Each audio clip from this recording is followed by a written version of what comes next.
तो भगवान कहते हैं ये कष्ट जीवन में क्यों है? क्यों? क्योंकि जीवन में तूने कभी अच्छे कर्म नहीं किए, जीवन में कभी तूने सत्संग नहीं किया, कभी भी मेरा भजन नहीं किया।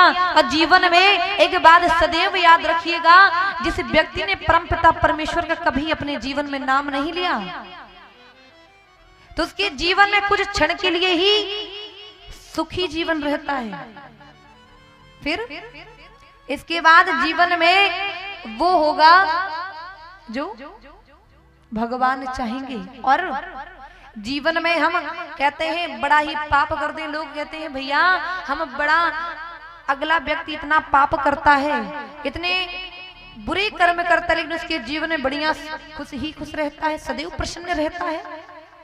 लेकिन जो भक्त, जो व्यक्ति भगवान के चरणों को पकड़ लेता है, जिसने अपना मन तन धन सब भगवान को समर्पित कर दिया प्यारे, उसके जीवन में दुख क्यों आता है?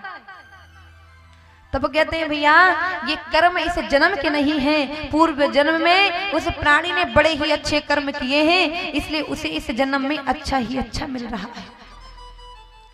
और जीवन में जब दुख आता है तो कारण है पूर्व जन्म में हमने कोई ऐसे अपराध किए होंगे, हमने कोई ऐसे पाप किए होंगे महाराज कि हमें इस जन्म में भोगना ही पड़ेगा।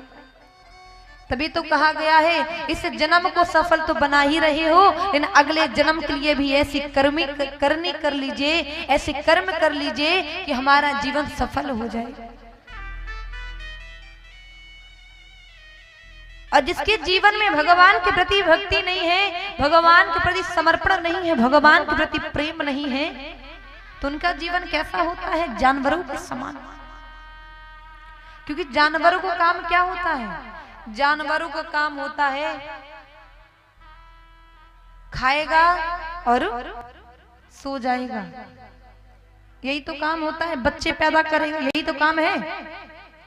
और मनुष्य का काम क्या है?